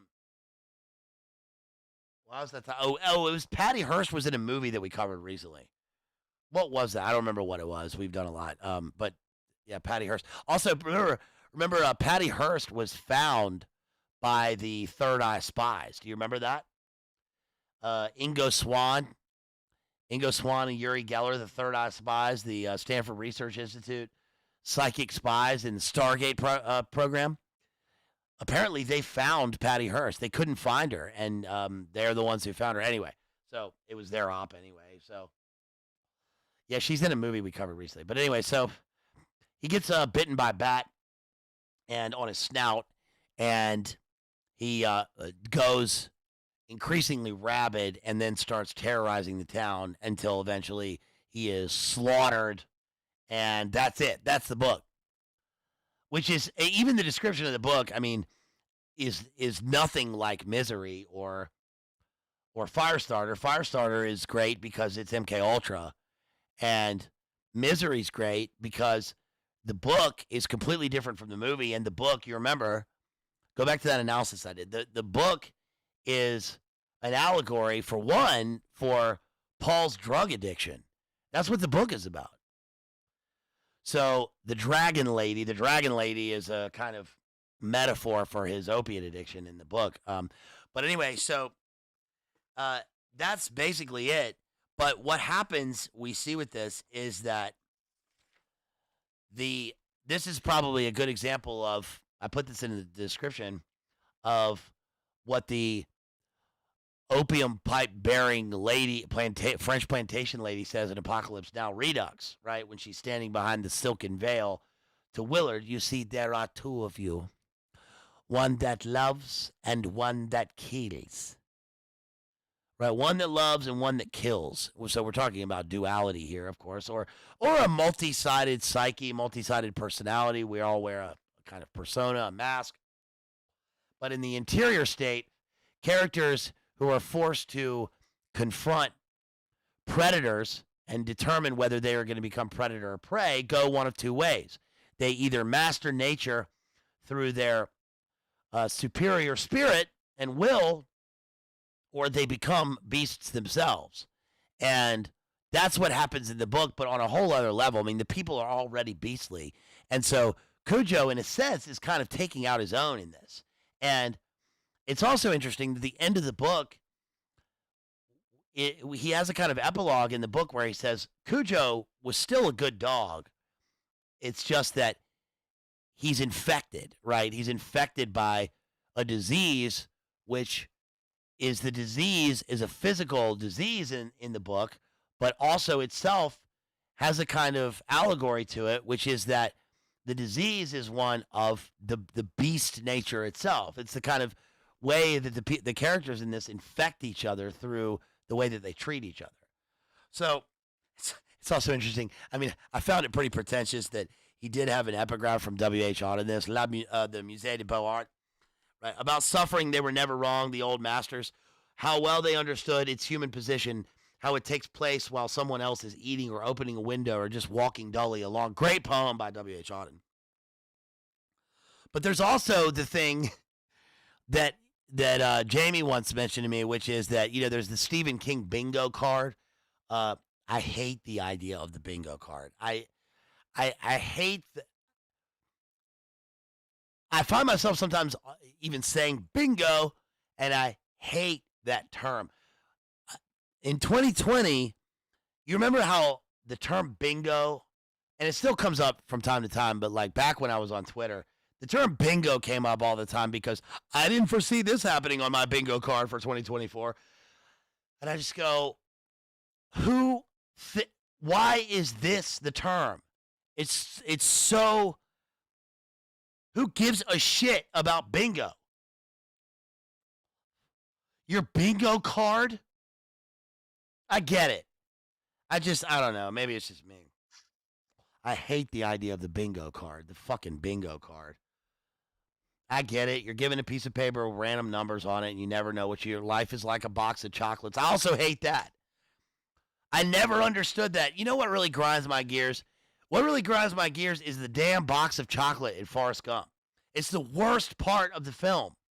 I hate that. Is that even an expression? Look, I'm from the South. I've never heard that expression before. And even if it is an expression, I don't care. What do you mean life is like a box of chocolates? What the fuck are you talking about? They're all chocolate. Life is like a box of chocolates. You never know what you're going to get. You're going to get chocolate. I don't have Cheetos in my box of chocolate. This shit pisses me off, man. I'm sorry. I'm cussing so much. I hate the box of chocolate. Life is like a box of chocolate. You never know what you're going to get. What the fuck is this guy talking to me about on this bench, on this bus bench? I'm just trying to go to work, man. I got to work in the factory. Anyway. So, the book begins, once upon a time, of course. And which is interesting. I think that's actually interesting because that gives it a fairy tale element, a dark fairy tale. And Then we hear about Tad. Tad is the little boy who has Cujo the dog here, and the description of one of the characters in the book, the like Vietnam vet, is pretty interesting here. He says, let's see, this is his experience. He says, let's see, he had frequently told Joe Camber, this is page 35 of the book, that he gave much of a shit one way or the other. His grateful country had given him the Distinguished Service Cross. A grateful hospital staff in Paris had discharged him in February 1945 with an 80% disability position and a gold-plated monkey on his back. I thought that was pretty cool because what ends up happening here later on in the paragraph, he says he's got a morphine addiction. He's got a monkey on his back. He says the grateful town's selectmen had remanded the property taxes on the Purvier place in perpetuity. That was good because he would have lost it 20 years ago. Otherwise, he had replaced the morphine he could no longer obtain with high-tension booze and then proceeded to get about his life's work, which was killing himself as slowly and as pleasantly as he could. Now, in 1980, he was 56 years old, totally gray and meaner than a bull with a jack handle up its ass. About the only 3 living creatures he could stand were Joe Camber, his boy Brett, and Brett's big St. Bernard Cujo. There are parts about that I really like. I like the idea and how he described that. That's interesting for a character.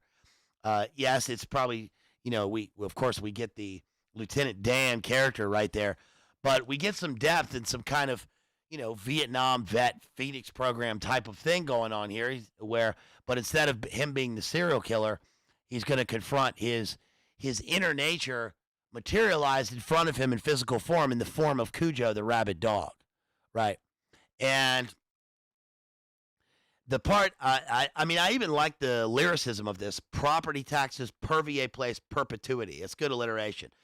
Purvier place, of course, makes me think that it's perverted, it's preverted, and that's kind of what the characters are. I don't like the jack handle up its ass thing with the bull, meaner than a bull, meaner than a frog on a toadstool in the middle of wintertime with a sheen on the ice sheet with some dandelions rotting in the sunshine mixed with some booze and some vodka. All right, I get it. I get the expression.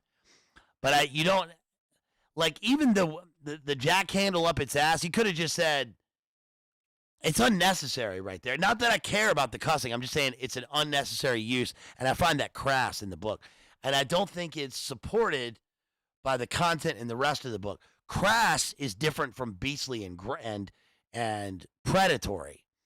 It's it's unnecessary in this. Let's see. I wrote psychosexual factors, manipulation on page 53.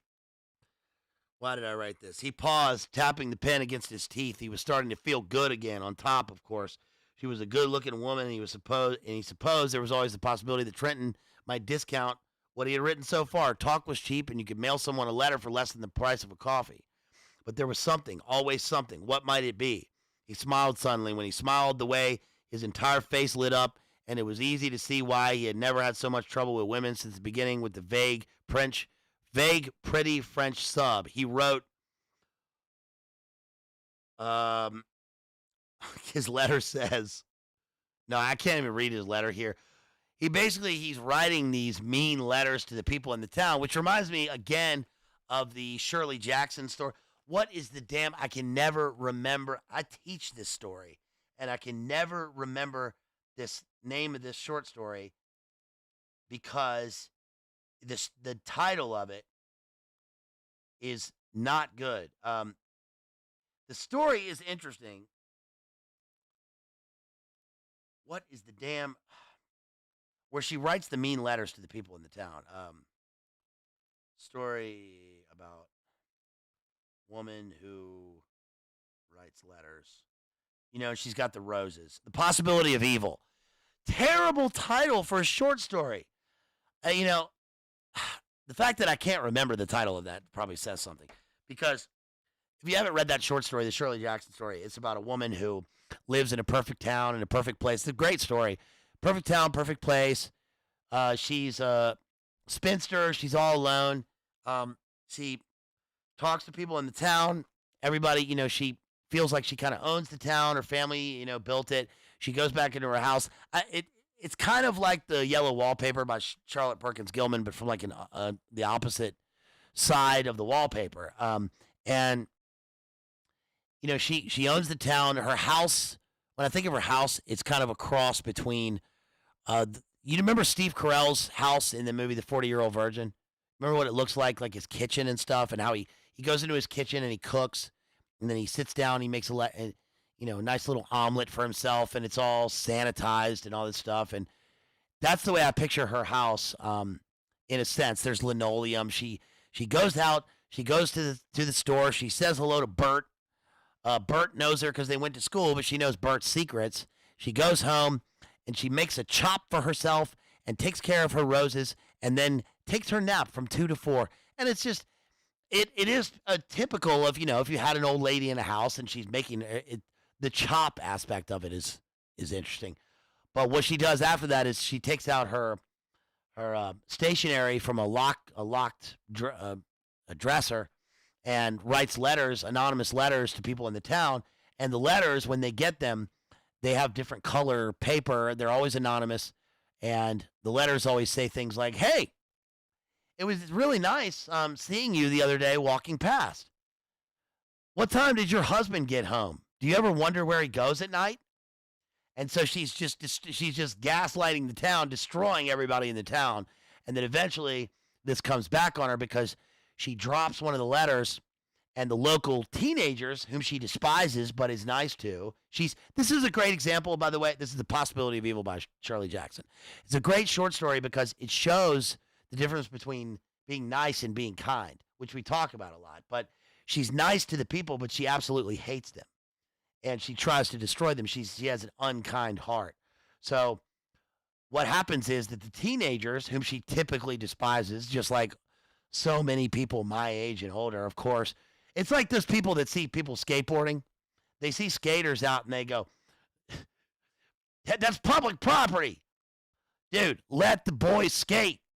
Who gives a shit about the bank property? Let them skate, dude. Don't you remember being a teenager? At least they got something going on. They're outside. Plus they got cool tricks.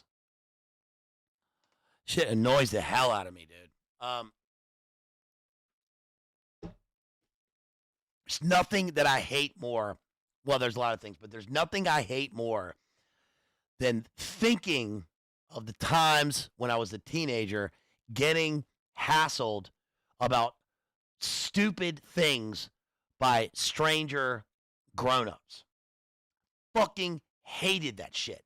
I hate thinking about it. It makes me so mad to think about it. It is so, and hey, you guys belong here. What are you doing? You can't sit there. You can't sit there. Like, me and my friends are sitting. We used to sit under this no loitering sign at 7-Eleven right out front. And it's broad daylight. We're not doing anything wrong. We're sitting there drinking Slurpees and talking. We're like 13 years old. And we get some dude who would walk by, some nobody. Hey, you boys, aren't you supposed to be somewhere? It's summertime. Yeah, I'm airing my grievances tonight. This is the airing of grievances. I'm sorry. I'm cussing a lot. But yeah, I mean, that really used to piss me off. I hate that. Which is why I do the exact same thing now. No, I don't. When the kids are playing ball and they kick a soccer ball into your yard, man, let the soccer ball sit, or kick the ball back to them, or roll it into the yard the next day when you find it so they can keep playing with it. Hey, I need to talk to your parents. You can't kick a soccer ball over here. Why the fuck not? Who gives a shit? Okay, I'm done airing my grievances. What was I even talking about? So Shirley Jackson is undone by this group of teenagers because she has been writing letters saying that one of the girls is acting thoughtish because she saw her on a date to Scoop's ice cream with her boyfriend. So she writes an anonymous letter to her mother. Right? And she drops one of her letters by accident. So one of the boys picks up the envelope and sees the address on it and says, you know what? I'll save her some time and some, and some, rather than making her and then go and return it and making her come back and mailing it. And she didn't even she didn't put a stamp on it yet because she dropped it before she went into the post office or what, I don't know, whatever. I'll go deliver it by hand for her. I'll go drop it off at the house. So when he goes to the house and he drops it off, he says, hey, Miss Shirley Jackson or whatever wrote this letter for you. And then when they read the letter, they know that it was her. And now everybody in the town knows that she was the one writing the letters. So guess what? The end of the story is wholesome. She wakes up the next day. She looks outside and her perfect rose bed is chopped down. So instead of a truly revenge story, all they do is destroy the symbol of her thing. They don't, prosecute or, they don't try and run her out of the town. They just cut down the roses. Okay, they'll grow back. Right? Yes, yes. KF says, yeah, you're right. Shirley Jackson was a legit witch. But, and I don't trust her writing. Yeah, well, no, that's fine. And you shouldn't. But see, I think so what's important about this is that, and that's a good comment. What's important about this is that I say all that about the story, and the story is good. And I think that the elements of it that are true are that the Shirley Jackson's character is probably closest to the woman who gets her roses cut down. But that's kind of in a way, if you think about it, that's kind of a what the kids do to the lady in the story, what we are thinking about with Shirley Jackson. In other words, I read her story, but I can also criticize the elements of it if I want to. And that's it. Other than that, I don't really care. But also that I'm not taking moral lessons from her story. So in terms of trusting her as a person, I don't, yeah, she was. I don't want to hang out with her. And I'm not gonna get my morals from her. I'm not gonna get my moral lessons from her. The story's not a fable. But I can also read her short story, with discernment. So yeah, but that's a good comment. But she was, yeah, she definitely was. So let's see. Here's another one. Let's see what else is in the book. Oh, this is a good image. It says, this is on page 59. Abby would find her the following day, her coffee as cold as she was, her cigarette a perfect and delicate tube of ash, her lower plate protruding from her wrinkled mouth like a slot filled with teeth. That's pretty good. That's pretty vivid. That's an evocative, almost like a, that's almost an occult image. I think of like a sort of robotic demon creature with a jaw protruding out of her in that scene. That's a pretty good scene. I like those images. The monster words. The kid has these monster words that he says before he goes to bed because he's afraid of the dark and under the bed and monster under the bed. Monsters, stay out of this room. You have no business here. No monsters under Tad's bed. You can't fit under there. No monsters hiding in Tad's closet. It's too small in there. No monsters outside of Tad's window. You can't hold on out there. No vampires, no werewolves, no things that bite. You have no business here. Nothing will touch Tad or hurt Tad all this night. You have no business here. That's interesting. That reads to me like some sort of spell. And what's interesting about that is that, first of all, just say your prayers. And second of all, that gets subverted in the story because all of those things kind of come true and it shows that the monsters are real. But the monsters being real to Tad is going to be that the monster of the unexpected and of the diseased mind. And that's going to show us, the reader, that the things that you love are also temporary, that in terms of people and nature, that it's unpredictable. And that's why you have to take care of yourself, take care of your family, watch out, and live realistically in the world. I think that's everything in that gets flipped on its head. Cujo's dreams occurs on page 97 here.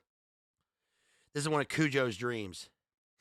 Cujo would ordinarily have been chasing after the fireflies, I call them lightning bugs, sometimes barking and tickling both men, no end. But tonight, he only lay between them with his nose on his paws. They thought he was sleeping, but he wasn't. He simply lay there, feeling the aches that filled his bones and buzzed back and forth in his head. It had gotten hard for him to think what came next in his simple dog's life. Something had gotten in the way of ordinary instinct. When he slept, he had dreams of uncommon, unpleasant vividity. In one of these, he had savaged the boy. He had ripped his throat open and then pulled his guts out of his body in steaming bundles. He had awakened from this dream twitching and whining. He was continually thirsty, but he had already begun to shy away from his water dish some of the time, and when he did drink, the water tasted like steel shavings.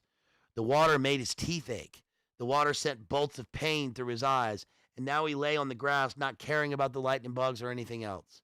The voices of the men were unimportant rumbles coming from somewhere above him. They meant little to him compared to his own growing misery. Pretty good. Those are highlights of the book. Because what he again, this is pretty subtle here, because you do, Melly, you really feel bad for poor Cujo, and it's not his fault. He's taken over by this, I guess, what would I call it? The demonic spirit incarnate in the form of rabies that's slowly infecting his brain and his mind. I mean, it's a physical disease, it's a disease, but we can see the process occurring, and how one thing, it really is demonic in a way, because it's making him reverse all of the things in life that are pure for him. And it's showing how things get inverted, completely flipped, and also that the auditory sensation of this, the rumbles, that shows you that even the beast becomes more beast. So animals are, especially dogs are obviously, dogs live their will, right? God creates creatures, and we have dominion over them, and they live their will. They are pure in that sense, right? The decision making is not that of humans, and they live. This is like a pure love that Cujo has for this boy, and it gets infected, and the taste of steel shavings and blood. It's almost like if human beings go into a aggressive infantile state because of MK Ultra trauma, for example, is a good thing that like in Firestarter. If that happens, then what happens with the animal must be that they revert back to a primordial state, a primitive state, where they live according to survival, right? So, I think that's really incredible. Caravaggio, yeah, I agree with you. I definitely agree with you. I think that a disturbed mind can manifest, I guess is the right word, manifest itself in a number of ways artistically. And there's clearly an effect that comes from this. This is what my old English teacher were talking about the other day, where form and content and meaning, form plus content equals meaning, for me is the key to understanding literature. But there's also the idea of effect. And effect is a kind of invisible thing that occurs through the overarching element of the combination of both of those, and is an important element, because without effect, then the rest can disappear and it doesn't take on any importance. You have to have effect for it to be artistic. That's kind of one of the things that separates the religious from the artistic, right? Which is that the difference between reading Psalms, the book of Psalms, and reading beautiful poems, is that one of the differences is that the Psalms are scripture. The scripture, they are inherently sacred. they're inherently packed with God's meaning. God breathed through scriptures, and the ritual element of the church, liturgy of service is necessary to understanding that. But the artistic, what I'm trying to say is that effect, in a way, doesn't matter. It doesn't even come into play with that. Effect is below that. The effect is already going to happen with religious literature. It's already imbued in that. And I think that poetic literature or literature in general is secular literature, just books, are not in the same spirit, and so effect takes on more of an importance with those. Does that make any sense? Yes, Melly. Yeah, we know that one. Yeah, I know. That occurs in Firestarter. That it doesn't occur in Misery. It does occur in Cujo. But the good thing is that in Cujo, Tad has his mom with him, so to protect him. So at least we have that in the book. But yes, I agree. That's the reason why I shy away from the other books. I'm never going to review it. I'm never going to do any of those. I'm not, doing this is not a Stephen King channel. But I do hate that about him. But anyway, so that's probably all I need to cover of Cujo. I mean, I covered the pain descriptions in the faint light, flesh just above her knee, it looked like dark plowed earth. That's a disturbed mind, but it's also a creative description of the savagery that Cujo unleashes on the people, because this isn't a slasher book.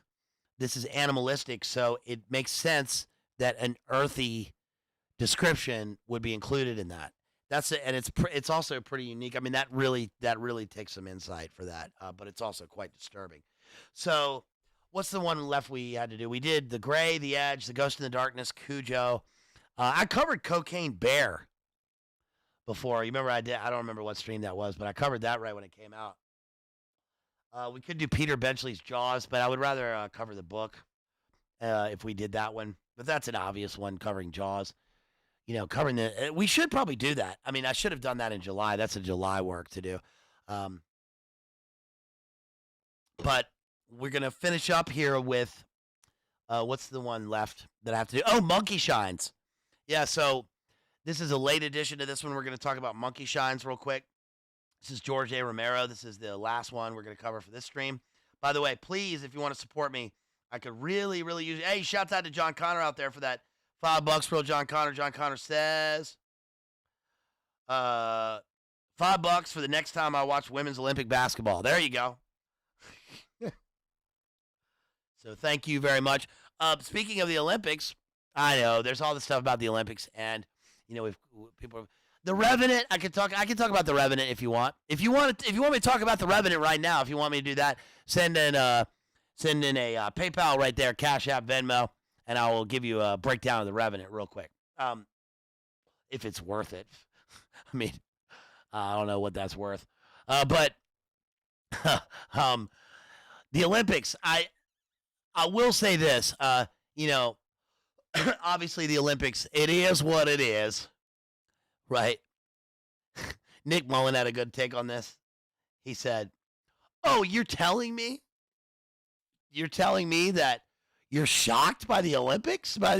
So you're telling me that they did something disturbing and creepy in the Olympics opening ceremony. By the way, in France. So, yeah, that makes sense. Yeah, I mean, yeah, come on. But what I do like about the Olympics, because I watched some of the clips, and I do. It is what it is. Don't quit your day job. Don't quit your day job. I do like the surfing story. I like that, even though it's a short clip. That man doing that awesome roll through the rip curl, right? And putting a scripture verse right there. I like that. I like that he isn't that the guy that wanted to put an icon on his surfboard? Didn't he want to do that? And I like that. I think that's cool. I also like that Turkish dude in the shooting competition. I think that was cool. Man, that guy just showed. I like the memes about. I like the cyberpunk memes about that. You know, they got the they got the three types of guys. There's the one guy. They got the one guy. His stance is right. Then they got this guy. This guy's like, man, he was like, I was just at the pub. I'm here. Right? That's pretty cool. They said they said he had to win silver. He could win the gold because that would belie that wouldn't do anything for his reputation in terms of the services that he may provide in real life. Who knows? Even though he's in the Olympics, probably didn't expect to be memed. I don't know. I thought that was funny. Yeah, I thought the Korean lady doing the air gun was cool. Yeah, exactly, Melly. I thought that was cool. A lot of Asians in this one. They've been showing on TV. Have you noticed that? Did you guys see the synchronized swimming? When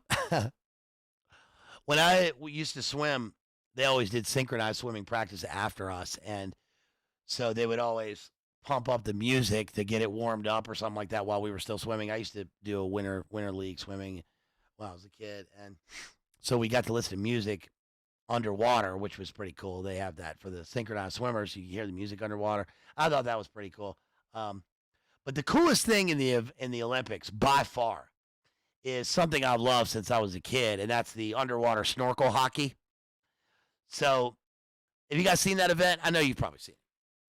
Underwater snorkel hockey is where you have two teams, apparently, with identical bathing suits. And they just throw random people into the bottom of a pool with a twig, moving a hockey puck around the bottom of the pool with snorkels. And there's people chatting. There's people cheering. And nobody can tell who you're cheering for. And the ref looks like every other player, and the ref can't breathe because he's got to go back up for air, and there's no rules. It's pretty cool. In other words, it's just like, hey, man, I don't know. Let's just do this thing. Let's get the fellas together. We'll throw something in the pool and everybody just, fucking go for it or whatever. I don't know. How do we win? Who gives a shit? I think that's pretty cool. That is invigorating for the human spirit. So the last thing I'm going to cover here is the movie Monkey Shines. If you haven't seen this, Monkey Shines came out in 1988. It's by George A. Romero. It stars the guy who later is in one of those million shows about like firemen and cops in Chicago, I think. And he's the guy who has the voice exactly like me. He's that guy. I don't know his name. He's just like me, but his voice is like this. Listen, we're going to have to find these people. You're telling me Dennis Franz?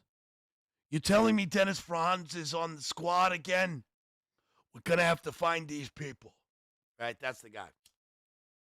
He stars in it, and he plays a quadriplegic who is hooked up to a straw and is in an old house with a less hot Nurse Ratched maid who hooks him up to a chained up torture device at night and is always complaining. I think Nurse Ratchet's hot. Remember that? We did One Flew Over the Cuckoo's Nest. Look, so what? Okay, so I happen to find Nurse Ratched hot. She is. There's just something about her. There's a certain je ne sais quoi, a certain jouissance about Nurse Ratched. She got that mean, bitchy look. Never gets, whatever. Anyway, I won't get into that. Jason says, BLA wouldn't even need to come up for air. He'd just pop up for a cig here and there. Ultimate Showdown, BLA versus Andy Wilson, sponsored by Marlboro. Dude, that'd be sick. That'd be sweet. They should do that. But guess what? I have an advantage with that. My advantage is that even though I'm a Philip Morris enjoyer, I can hold my breath for 5 minutes and 31 seconds underwater because I've been training my bodily instrument like Mandrake to do that since I was a small child. And I challenged somebody the other day to this, even though we were just walking around. I suddenly turned to the person I was talking to and I said, yeah, can you swim? Yeah. How long can you hold your breath underwater? And they said, I don't know, probably 30 seconds. And I said, that's nothing. I would totally dominate that situation. Let's have an underwater holding our breath competition sometime, and I will totally dominate. I will win. We can bet anything on it. Anything. Even our lives. No. And my friend said, look, man, I'm just trying to get a Slurpee, okay? This is a Wendy's. And I said, not good enough, because I will do anything, even die, just to win this competition. No, but it's true. I will win that competition because I can hold my breath for 5 minutes and 31 seconds underwater. Yeah.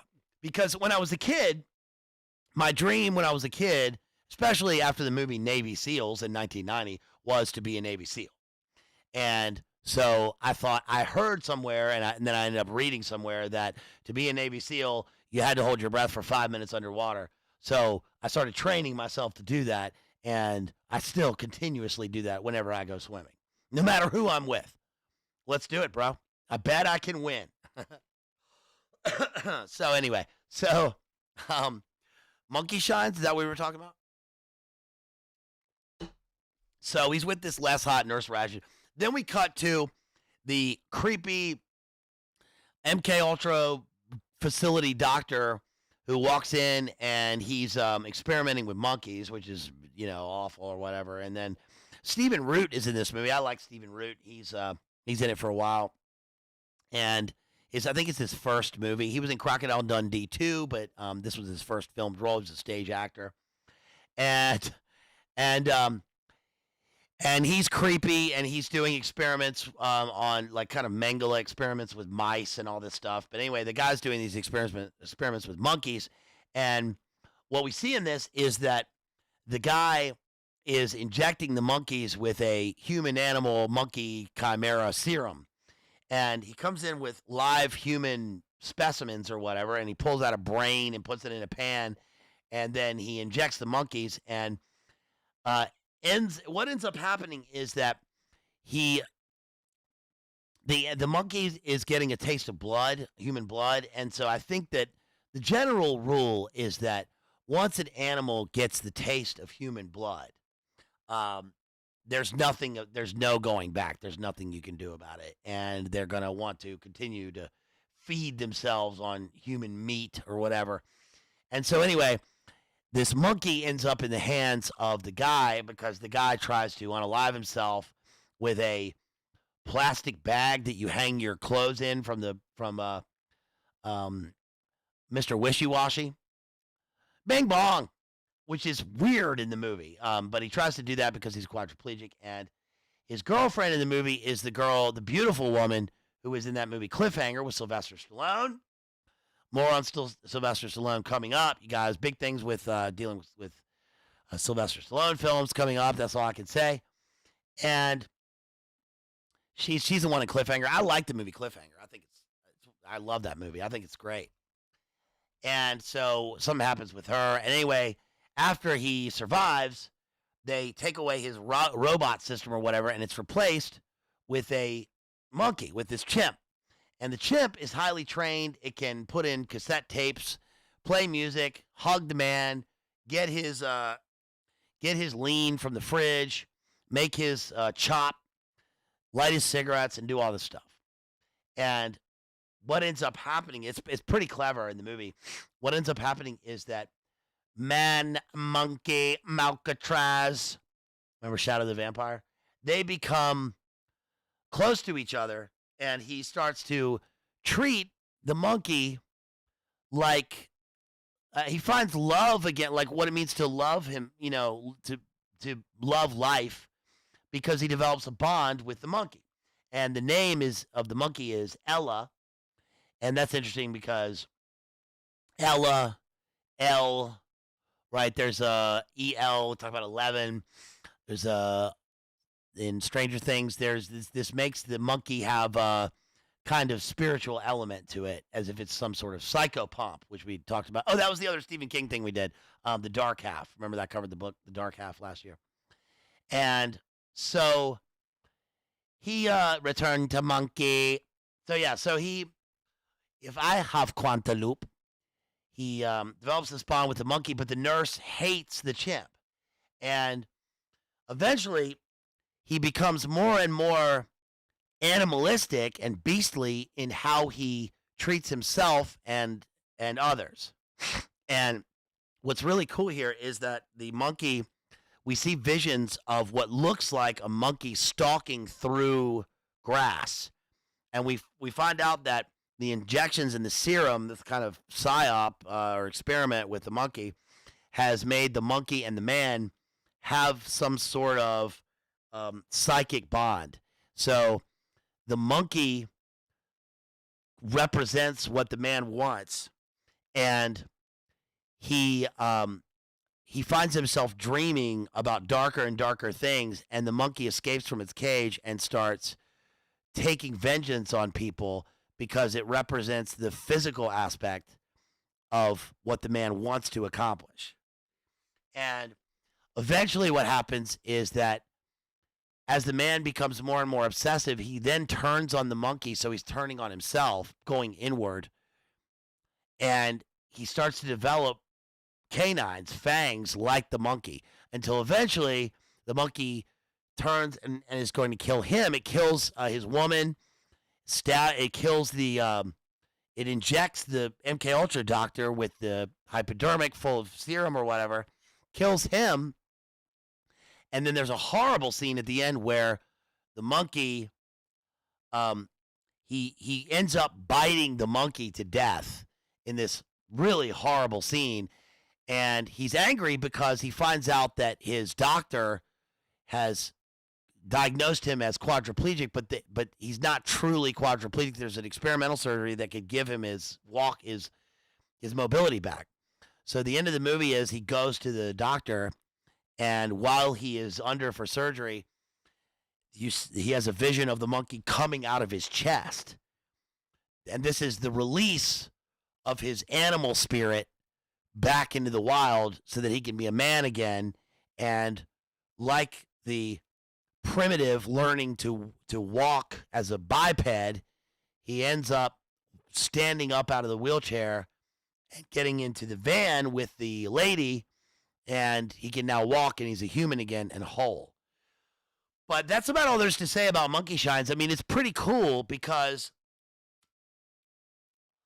this is the thing about these movies, especially horror movies, I think, and a theme like this, because we see something incredibly precise and subtle in these films in terms of their themes and motifs, which is that on the surface, man has to survive while being prey to a predator.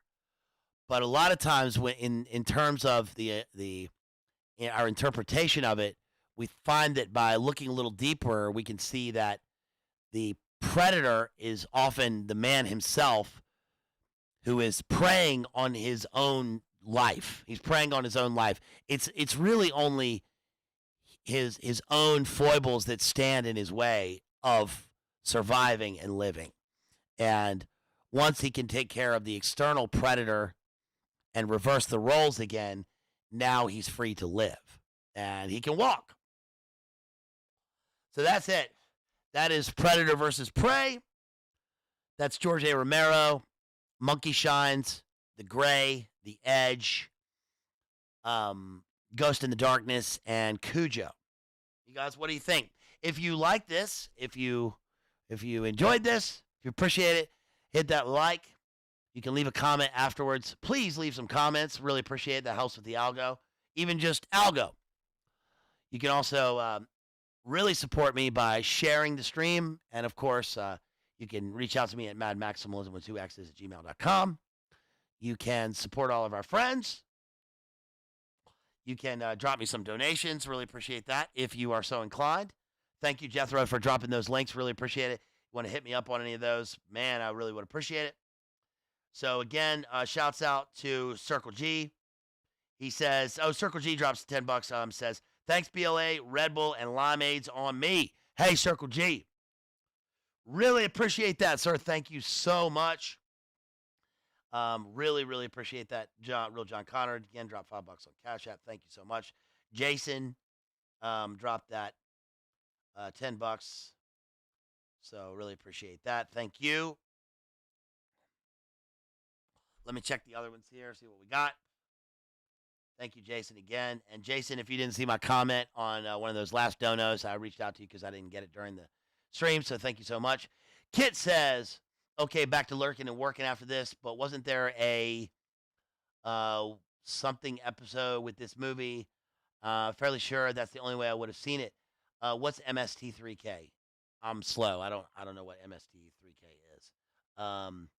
Yeah, well, it reminds me of Scary Stories to Tell in the Dark, right? There's one involving a monkey.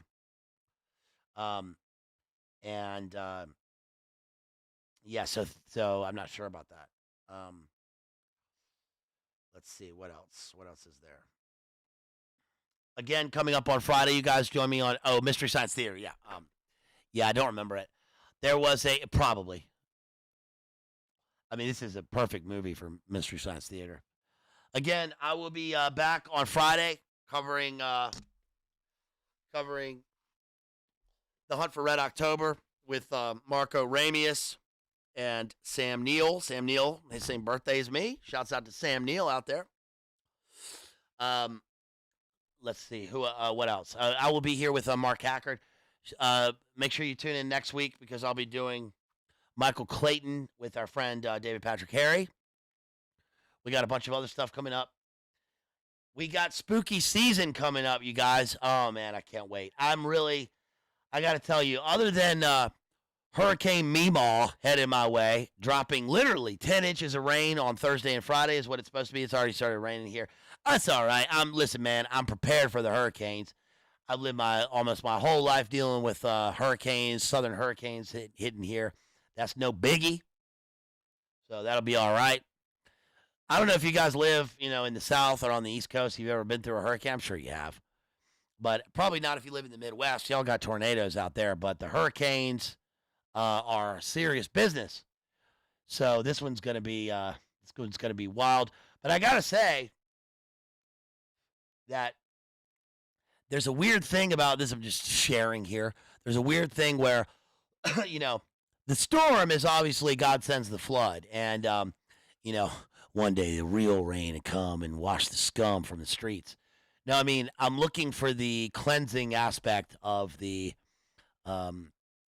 natural cyclone here because, man, it's been a tough week. I did this stream partly also because I'm trying to divert my mind from local events here, and I can't really say, but we've been through a big tragedy here recently, big tragedy.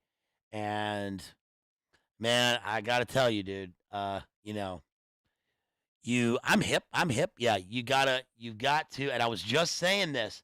I was just talking about this to a young fella that has just passed away. And I just said this earlier that day to him.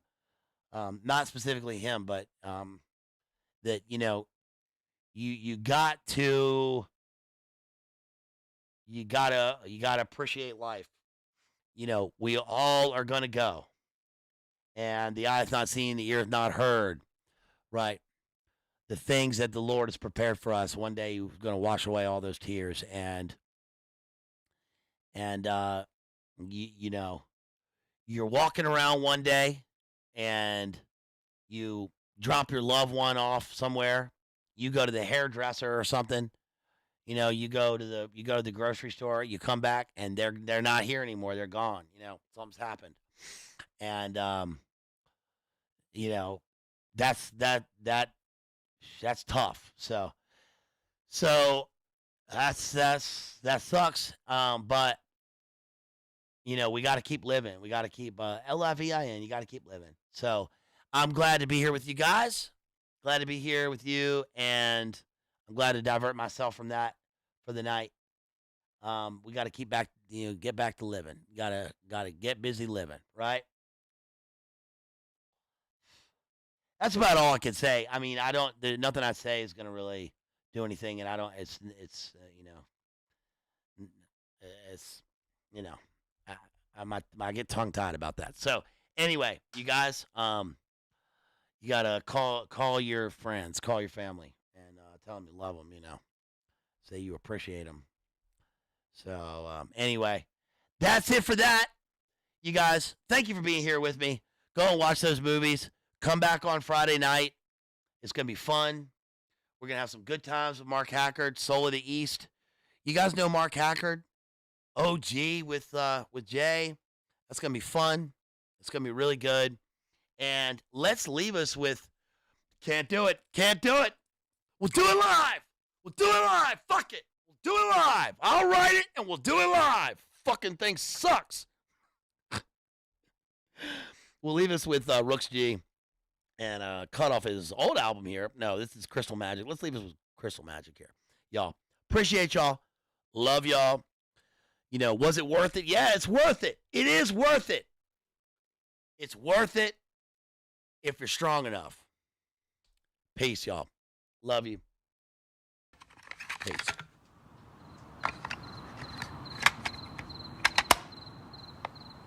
There we go.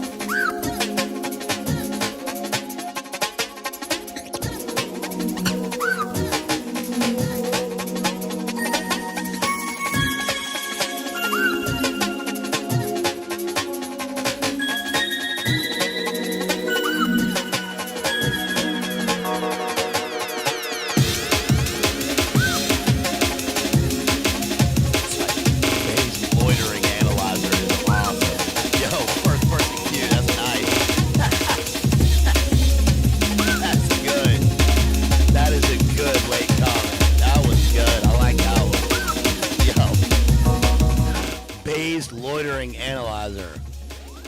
Peace out, you guys. Base world.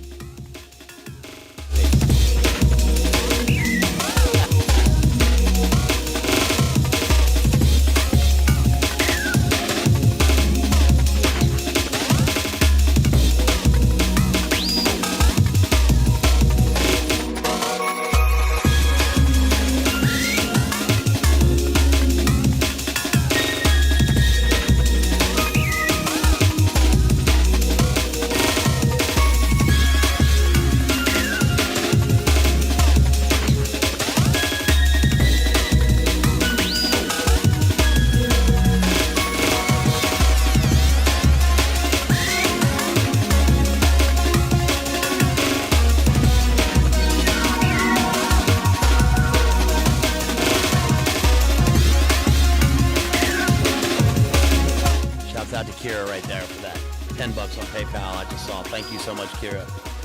She says, Hurricane fun, stay dry. Thank you, Kira. Really appreciate it.